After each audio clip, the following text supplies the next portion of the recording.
Friends, నేను Samata lessons మనబడి ఛానల్కు స్వాగతం. ఈరోజు మనం 5వ తరగతిలోని పాఠ్యాంశాలు, ఇతివృత్తాలు, ప్రక్రియలు మరియు వివిధ అంశాల గురించి మనం తెలుసుకోబోయే ముందు ఫ్రెండ్స్, ఇప్పటి వరకు మన ఛానల్ని సబ్స్క్రైబ్ చేసుకొని వాళ్ళు ఎవరైనా ఉంటే కనుక మన ఛానల్ని సబ్స్క్రైబ్ చేసుకోండి. అలాగే లైక్ చేయండి, మీ మిత్రులకి షేర్ చేయండి. అంతేకాకుండా మీ విలువైన అభిప్రాయాన్ని మన కామెంట్ బాక్స్లో తెలపండి. అలాగే మీకు ఇందులో ఏవైనా ఆన్సర్స్ తెలిస్తే కనుక మీకు ఇచ్చిన 5 సెకండ్లలో మీరు ఆన్సర్ కామెంట్ బాక్స్లో తెలుపగలరు. మన జెండా గేయాన్ని రచించిన వారు: 1 శేషం లక్ష్మీనారాయణాచార్య, 2 అలిశెట్టి ప్రభాకర్, 3 వట్టికోట ఆళ్వార్ స్వామి, 4 వేముగంటి నరసింహాచార్యులు. మన జెండా గేయాన్ని రచించిన వారు 5వ తరగతి. ఇవన్నీ 5వ తరగతి పాఠ్యభాగాలండి. ఇక్కడ నుంచి ప్రారంభం, మన జెండా నుంచి. సరైన సమాధానం శేషం లక్ష్మీనారాయణాచార్య.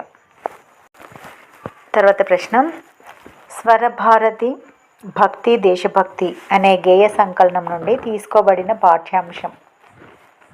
1 మన జెండా, 2 వందే మాతరం, 3 మన దేశం, 4 భారతీయ పౌరులు.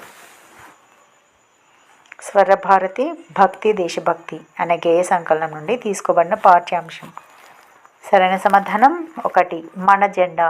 మన జెండా అనే పాఠ్యభాగం స్వరభారతి భక్తి దేశభక్తి అనే గేయ సంకలనం నుండి తీసుకోబడింది అన్నమాట.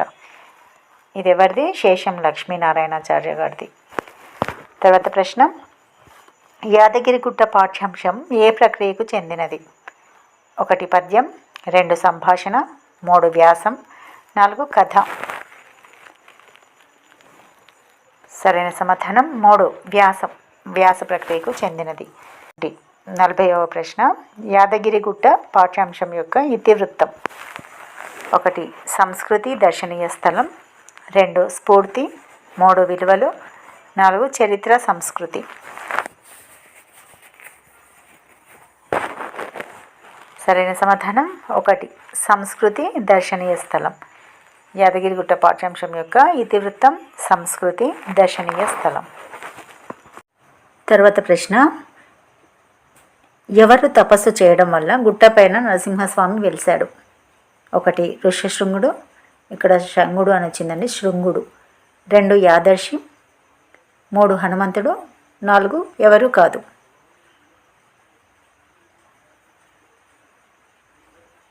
సరైన సమాధానం 2 యాదర్శి. యాదర్శి తపస్సు చేయడం వల్ల గుట్టపైన నరసింహస్వామి వెలిశాడు. 42వ ప్రశ్న: ఋష్యశృంగుని కొడుకైన యాదర్శి ఎవరి ఆశీస్సులతో గుట్టపైన తపస్సు చేశాడు? 1 హనుమంతుడు, 2 రాముడు, 3 కృష్ణుడు, 4 శివుడు. సరైన సమాధానం 1 హనుమంతుని ఆశీస్సులతో తపస్సు చేశాడు. ఎవరో? ఋష్యశృంగుని కొడుకైన యాదర్శి. తర్వాత 43వ ప్రశ్న: యాదగిరిగుట్టపైన ప్రతి సంవత్సరం ఏ నెలలో బ్రహ్మోత్సవాలు జరుగుతాయి? 1 మార్చి ఏప్రిల్ అంటే ఫాల్గుణ శుద్ధ విదియ నుండి ద్వాదశి వరకు, 2 జనవరి ఫిబ్రవరి నెలలు, 3 మే జూన్ నెలలు, 4 అక్టోబర్ నవంబర్ నెలలు. సరైన సమాధానం 1 మార్చి ఏప్రిల్ నెలలు. ఫాల్గుణ శుద్ధ విదియ నుండి ద్వాదశి వరకు బ్రహ్మోత్సవాలు జరుగుతాయన్నమాట. తర్వాత 44వ ప్రశ్న: తెలంగాణ రాష్ట్రం ఏర్పడిన తర్వాత సప్తగిరి పేరుతో ఉన్న దూరదర్శన్ ఛానల్కు ఏమని పేరు పెట్టారు? 1 చంద్రగిరి, 2 సప్తగిరి, 3 భద్రగిరి, 4 యాదగిరి.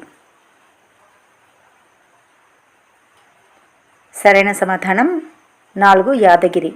తెలంగాణ రాష్ట్రం ఏర్పడిన తర్వాత సప్తగిరి పేరుతో ఉన్న దూరదర్శన్ ఛానల్కి యాదగిరి అని పేరు పెట్టారు. తర్వాత ప్రశ్న: యాదగిరిగుట్టలో స్వామివారికి అష్టోత్తర కలశాభిషేకం ఎప్పుడు జరుగుతుంది? 1 ప్రతి నెల స్వాతి నక్షత్రం రోజున, 2 ప్రతి నెల శుద్ధ ఏకాదశి రోజున, 3 ప్రతి సంవత్సరం స్వాతి నక్షత్రం రోజున, 4 ఏది కాదు. సరైన సమాధానం 1 ప్రతి నెల స్వాతి నక్షత్రం రోజున యాదగిరిగుట్టలో స్వామివారికి అష్టోత్తర కలశాభిషేకం జరుగుతుందన్నమాట. అష్టోత్తర కలశాభిషేకం అంటే 108 కలశాలతో అభిషేకం అన్నమాట. తర్వాత ప్రశ్న, సగం నరసింహస్వామి ముఖంతో, ఇక్కడ హనుమంతుడు అని రావాలండి. హనుమంతుడు సగం నరసింహస్వామి ముఖంతో ఉత్తరాభిముఖుడై వెలసిన కొండగట్టు ఏ జిల్లాలో ఉంది? హనుమంతుడు సగం నరసింహస్వామి ముఖంతో ఉత్తరాభిముఖుడై వెలిసాడనమాట. అది ఏ జిల్లాలో ఉంది? 1 ఖమ్మం, 2 మహబూబ్ నగర్, 3 కరీంనగర్, 4 నిజామాబాద్. సరైన సమాధానం 3 కరీంనగర్. తర్వాత ప్రశ్న, వేములవాడలో ఉన్న రాజరాజేశ్వర, ఇక్కడ స్వామి అని రావాలండి, రాజరాజేశ్వర స్వామి ఆలయం ఏ జిల్లాలో ఉంది? 1 నల్గొండ, 2 వరంగల్, 3 హైదరాబాద్, 4 కరీంనగర్. వేములవాడలో ఉన్న రాజరాజేశ్వర స్వామి ఆలయం ఏ జిల్లాలో ఉంది? సరైన సమాధానం 4 కరీంనగర్. కరీంనగర్ జిల్లాలో రాజరాజేశ్వర స్వామి ఆలయం ఉంది. దీన్నే రాజన్న సిరిసిల్ల అని కూడా అంటారు. తర్వాత ప్రశ్న, సాలార్జంగ్ మ్యూజియం పాఠ్యాంశం ఏ ప్రక్రియకు చెందినది? 1 కథ, 2 వ్యాసం, 3 సంభాషణ, 4 డైరీ. సాలార్జంగ్ మ్యూజియం పాఠ్యాంశం ఏ ప్రక్రియకు చెందినది? సరైన సమాధానం 4 డైరీ. తర్వాత 49వ ప్రశ్న, సాలార్జంగ్ మ్యూజియం పాఠ్యాంశం యొక్క ఇతివృత్తం ఏమిటి? 1 దర్శనీయ స్థలం, చరిత్ర, సంస్కృతి, 2 విలువలు, 3 కళాఖండాలు, 4 ఏది కాదు. కళాఖండాలు అనేది మిస్టేక్ వచ్చింది, చూడండి. సరైన సమాధానం 1 దర్శనీయ స్థలం, చరిత్ర, సంస్కృతి. అర్ధచంద్రాకారంలో ఉన్న సాలార్జంగ్ మ్యూజియం ఎప్పుడు తెరిచారు? 1 1950 నవంబర్ 16, 2 1951 డిసెంబర్ 16, 3 1955 డిసెంబర్ 16, 4 1952 నవంబర్ 16. ఏ ఆకారంలో ఉందండి? అర్ధచంద్రాకారంలో ఉంటుందన్నమాట సాలార్జంగ్ మ్యూజియం. ఎప్పుడు తెరిచారు? 1951 డిసెంబర్ 16న తెరిచారు. తర్వాత 51వ ప్రశ్న, సాలార్జంగ్ మ్యూజియం నిర్మించిన వారు? 1 ఫ్రాన్స్ రాజు 16వ లూయిస్, 2 మైసూర్ మహారాజు టిప్పు సుల్తాన్, 3 మీర్ యూసఫ్ అలీ ఖాన్ 3వ సాలార్జంగ్, 4 పైవారందరూ. సరైన సమాధానం 3వది మీర్ యూసఫ్ అలీ ఖాన్ సాలార్జంగ్, 3వ సాలార్జంగ్ అనమాట. ఇక్కడ మీరు అని వచ్చిందండి, మీర్. అయితే అందులో వస్తువులను సేకరించిన వారు ఎవరు? ఫ్రాన్స్ రాజు అయిన 16వ లూయిస్, మైసూర్ రాజు మహారాజు టిప్పు సుల్తాన్ అనమాట. టీపాయిలు, కుర్చీలు మొదలగు వాటిని ఎన్నిటినో వస్తువులను వీళ్ళు సేకరించి అందులో భద్రపరిచారనమాట. తర్వాత ప్రశ్న, మ్యూజియంలో ఉన్న పాలరాతి శిల్పాన్ని చెక్కిన వారు ఎవరు? అది రెబెక్కా శిల్పం అనమాట. 1 ఇటలీ దేశస్థుడైన జీబీ బెంజోని, 2 ఫ్రాన్స్ దేశస్థుడైన మార్గరెట్, 3 జర్మనీ దేశస్థుడైన ఫిలిప్పీన్స్, 4 ఏది కాదు. సరైన సమాధానం 1 ఇటలీ దేశస్థుడైన జీబీ బెంజోని ఈ రెబెక్కా శిల్పాన్ని పాలరాతితో చెక్కాడనమాట. చూడడానికి చాలా అందంగా ఉంటుంది, ఇది ప్రతి ఒక్కరు చూడాల్సిందే. తర్వాత ప్రశ్న, పాప వచ్చి భోజనం చేసింది, ఇది ఏ కాలంలో ఉంది? 1 వర్తమాన కాలం, 2 భూతకాలం, 3 భవిష్యత్ కాలం, 4 తద్ధర్మక కాలం. వచ్చి భోజనం చేసింది, గడిచిపోయిందనమాట. గడిచిపోయిన దాన్ని ఏమంటాము? సరైన సమాధానం 2 భూతకాలం. అలాగే దీన్ని వర్తమాన కాలంలోకి మార్చినట్లయితే కనుక పాప భోజనం చేస్తుంది అంటే అది ప్రజెంట్గా జరుగుతుంది అనమాట. చేస్తుంది అనేది ప్రజెంట్గా జరుగుతుంది కాబట్టి అది వర్తమాన కాలం. అలాగే భవిష్యత్ కాలం అంటే జరగబోయేది. పాప వచ్చి ఇప్పుడు భోజనం చేస్తుంది అనేది అది భవిష్యత్ కాలం కిందకి వస్తుంది. అలాగే తద్ధర్మక కాలం అంటే ప్రతిరోజు జరిగేవి, సూర్యుడు తూర్పున ఉదయిస్తాడు, ఎగ్జాంపుల్ ఇలాంటివి చెప్పుకోవచ్చు. తర్వాత 54వ ప్రశ్న, మనసుంటే మార్గం ఉంటుంది పాఠ్యాంశం ఏ ప్రక్రియకు చెందింది? 1 సంభాషణ, 2 లేఖ, 3 వ్యాసం, 4 కథ. మనసుంటే మార్గం ఉంటుంది పాఠ్యాంశం ఏ ప్రక్రియకు చెందింది? సరైన సమాధానం 2 లేఖ. తర్వాత ప్రశ్న, ఎవరు అనే ప్రశ్నకు సమాధానం 1 కర్త, 2 కర్మ, 3 క్రియ, 4 సమాపక క్రియ.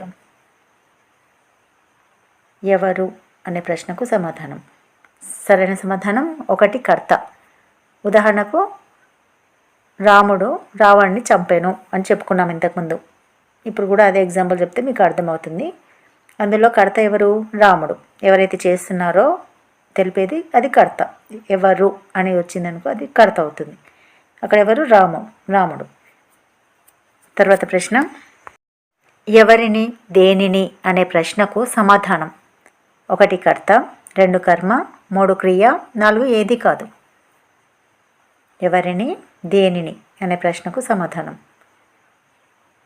సరైన సమాధానం 2 కర్మ. అంటే రాముడు రావణ్ణి చంపాను. ఎవరిని చంపాడు? రావణుణ్ణి. అది కర్మ అవుతుంది. దేనిని అనేది ఎక్కడ వస్తుంది? రాజు గుర్రం కళ్ళాన్ని చేత్తో పట్టుకున్నాడు. దేన్ని పట్టుకున్నాడు? గుర్రం కళ్ళాన్ని. కళ్ళాన్ని అంటే తాడును అనమాట. గుర్రం తాడుని చేత్తో పట్టుకున్నాడు. ఇలాంటి కర్మ అవుతుంది. అలాగే చేసే పని ఏదైతే ఉందో అది క్రియ అవుతుంది. పట్టుకున్నాడు అనేది క్రియ. రాముడు రావణ్ణి చంపాను అనేది క్రియ. తర్వాత 57వ ప్రశ్న, వ్యాస ప్రక్రియకు చెందిన బోనాలు పాఠ్యాంశం ఇతివృత్తం ఏంటి?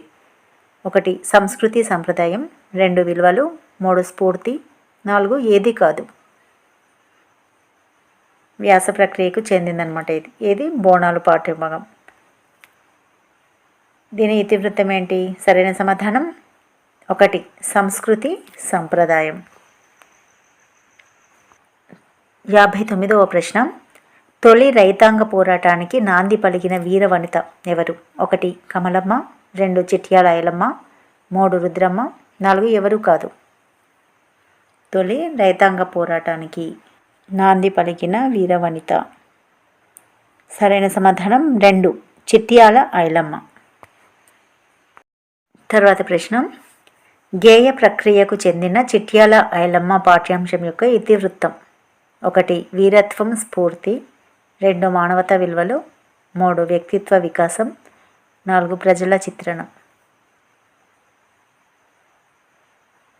సరైన సమాధానం 1 వీరత్వం స్ఫూర్తి.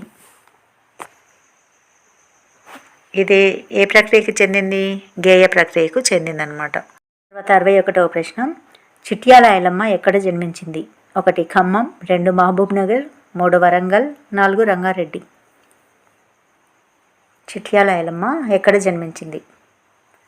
సరైన సమాధానం 3 వరంగల్. వరంగల్లో రాయపర్తిలోని కిష్టాపురం అనే గ్రామంలో జన్మించిందనమాట. తర్వాత ప్రశ్న, సంభాషణ ప్రక్రియకు చెందిన వృద్ధాచేయం పాఠ్యభాగం ఇతివృత్తం ఏంటి? 1 స్ఫూర్తి, 2 విలువలు, 3 పర్యావరణ స్పృహ, 4 ప్రకృతి చిత్రణం. వృద్ధాచేయం అనే పాఠ్యభాగం సంభాషణ ప్రక్రియకు చెందిందనమాట. ఇది ఇతివృత్తం ఏంటి? సరైన సమాధానం 3 పర్యావరణ స్పృహ. తర్వాత ప్రశ్న, తెలంగాణ రాష్ట్ర పుష్పం. 1 మందార పువ్వు, 2 తంగేడు పువ్వు, 3 తామర పువ్వు, 4 చామంతి. తెలంగాణ రాష్ట్ర పుష్పం. సరైన సమాధానం 2 తంగేడు పువ్వు. తంగేడు పువ్వు ఎన్నో ఔషధ గుణాలను కలిగి ఉంటుంది. అలాగే తెలంగాణ రాష్ట్ర పక్షి పాలపిట్ట. తెలంగాణ రాష్ట్ర వృక్షం షమి వృక్షం అంటే జమ్మి చెట్టు అన్నమాట. తెలంగాణ రాష్ట్ర జంతువు జింక. తెలంగాణ రాష్ట్ర పండుగ బోనాల పండుగ. ఇవి గుర్తుంచుకోవాలి. తర్వాత చివరి ప్రశ్న 65వ ప్రశ్న, కథా ప్రక్రియకు చెందిన నీడ ఖరీదు పాఠ్యాంశం ఇతివృత్తం. 1 మానవీయ విలువలు, 2 మానవ స్వభావం హాస్యం, 3 చెట్ల విలువలు, 4 పర్యావరణ పరిరక్షణ. సరైన సమాధానం 2 మానవ స్వభావం మరియు హాస్యం. కథా ప్రక్రియ ఏంటి? హాస్యం. మానవ స్వభావం అనేది ఇతివృత్తం అన్నమాట. ఫ్రెండ్స్, ఇలాంటి వీడియోలు మీకు మరిన్ని కావాలి అనుకుంటే ఇప్పటివరకు మన ఛానల్ సబ్స్క్రైబ్ చేసుకునే వాళ్ళు ఎవరైనా ఉంటే మన ఛానల్ని సబ్స్క్రైబ్ చేసుకోండి. అలాగే వీడియో చూసిన వాళ్ళందరూ కూడా లైక్ చేయండి. దయచేసి లైక్ చేయండి. ఈ వీడియోని మీ మిత్రులకి షేర్ చేయండి. ఇలా మీరు లైక్ చేయడం వల్ల ఈ వీడియో ఎంతోమందికి చేరే అవకాశం ఉంటుంది. మీరు మన ఛానల్కి సపోర్ట్ చేసిన వాళ్ళు అవుతారు. కాబట్టి దయచేసి లైక్ చేయండి. అలాగే మీ విలువైన అభిప్రాయాల్ని కామెంట్ బాక్స్లో తెలపండి.